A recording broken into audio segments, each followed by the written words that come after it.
Hello, hello, salut à tous. Ici Christian Seri, votre agent immobilier à Dallas, dans l'État du Texas. Donc voilà, ici on parle de vision. Nous sommes à Tout se passe en Afrique et tous les sujets qui concernent l'Afrique nous concernent également. Donc on aimerait donner notre point de vue, de nous de la force, liker, partager. Et donc voilà, n'hésitez pas à faire des commentaires. Tout se passe en Afrique. On parle de vision, de leadership, d'empowerment.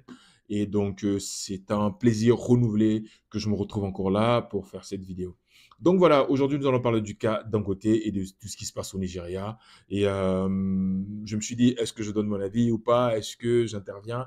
Mais à la fin de la journée, il faut quand même dire quelque chose parce que cette chaîne, c'est tout se passe en Afrique et tout ce qui se passe pour j'allais dire le futur de l'Afrique, on doit vraiment se lever, voilà, on doit dire quelque chose. Donc Dangote, vous le connaissez, c'est vraiment, il fait partie des hommes les plus riches de la planète. Et ce monsieur a décidé d'investir en Afrique, d'investir dans son pays pour la construction de cette usine à coût de milliards, près de 7 milliards certainement de dollars, qu'il a mis là-dedans. Il y a eu le président du Togo, beaucoup de présidents ou d'officiels d'Afrique qui sont venus à l'inauguration, ou je sais même pas l'inauguration, je crois, à la première pierre voilà, de la construction. Donc voilà, un événement voilà, avec Fast qui a été célébré. On a tous apprécié ça. L'idée derrière ça, c'était vraiment de contrôler aussi l'économie du Nigeria et de l'Afrique. Cette raffinerie-là, parce que le Nigeria est un grand pays qui produit du pétrole, donc c'est ça le Nigeria, producteur de pétrole, surtout dans la région du Biafra. Et donc, en construisant cette usine, pas cette usine, cette raffinerie de pétrole, c'est de rendre le pétrole accessible et moins cher et de qualité à la population au Nigeria et même à l'Afrique.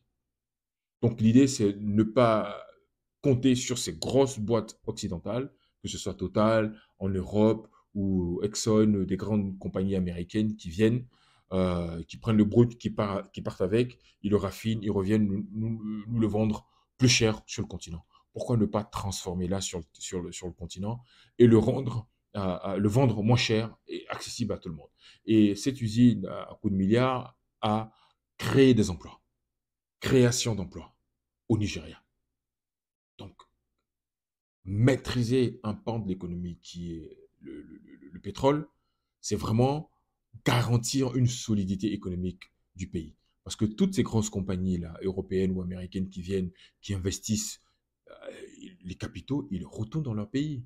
Tout ce qu'ils ont là, tous les bénéfices, ils font un retournement dans leur pays, ils virent ça dans leur pays. Donc ça ne profite pas à l'économie locale. Or, en tant que Nigérian, en tant qu'Africain, en faisant cela, tout reste là. Et donc ça propulse l'économie du Nigeria et même africaine. Donc voilà. Donc il se trouvait que Dangote finit de construire cette usine et bon, pour le brut en approvisionnement qui est la matière première, le Nigeria, le gouvernement refuse de lui accorder cela ou de lui fournir ce pétrole-là, ce brut. D'où ce qu'on a entendu avec tous ces brouhahas, des commentaires de partout. Et on s'est dit, mais qui en veut à Dangote? Qui lui en veut? On se dit que le noir est mauvais, l'Africain est mauvais. Voilà, on essaie de faire des choses. Et puis, bon, personne, il n'a pas le soutien du gouvernement. Bon, après, il fallait gratter un peu. Il fallait gratter parce que quand cette affaire a fait surface, je me suis dit, bon, il faut attendre un peu voir. Parce que, bon, tout le monde tombait dans l'émotion et tout ça. Mais il ressort que il y a un contentieux personnel entre le président du Nigeria et M. Dangote. Donc c'est là que vient le conflit en fait. C'est pas une histoire de, c'est vraiment, je sais pas si c'est une histoire de sous entre eux ou d'ego ou il y a forcément un antécédent qui fait que le président du Nigeria a décidé que voilà qu'on n'approvisionne pas en matière première, en brut, Monsieur Dangote. Mais bon, voilà, après cela, il y a eu quand même des pourparlers avec tout, j'allais dire, l'écho que cela a eu dans le monde entier. Ils se sont dit, bon, il faut qu'on se pose sur la table de discussion pour pouvoir en discuter parce qu'à la fin de la journée, tout ceci concerne l'Afrique, tout ceci concerne le futur de l'Afrique. Et donc voilà, c'est ça important. Et donc voilà, aux dernières nouvelles, le président du Nigeria aurait accepté maintenant de livrer le brut à M. Dangote, à sa raffinerie. Mais entre-temps, quand le Nigeria avait refusé de le faire, il avait sollicité des pays à côté, hein, étrangers, africains, de lui fournir ce brut-là pour affiner cela au Nigeria. Et l'État du Nigeria avait euh, fait savoir, voilà, un non catégorique à cette procédure-là. Donc, voilà. Mais à la fin de la journée, et tout finit bien, apparemment. Mais soyons toujours vigilants de voir la suite des événements.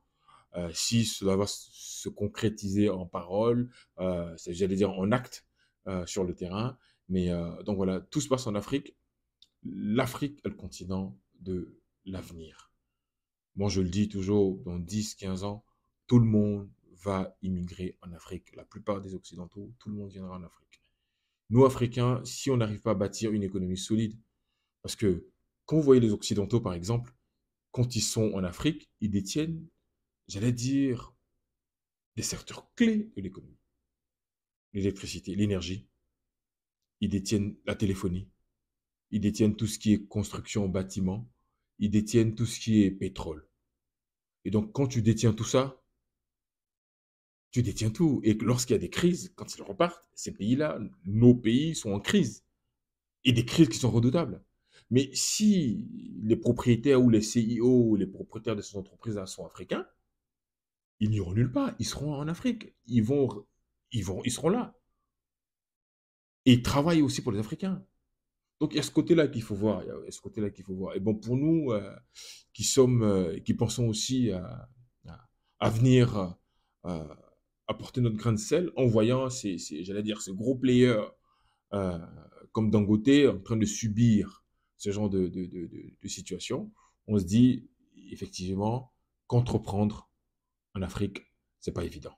Mais c'est pas pour autant que cela va nous décourager de pouvoir investir et travailler pour notre continent. Parce qu'à la fin de la journée, si on ne le fait pas, qui va le faire à notre place? À notre place, du moins. Si on ne le fait pas, qui va le faire à notre place? Personne. Nobody's going to do it for us. We have to be together. You have to be united so we can be strong. Donc c'est super important, c'est super important. En tout cas, c'est ce que je voulais juste en parler. Et puis bon, je ne sais pas ce que vous en pensez. Faites des commentaires.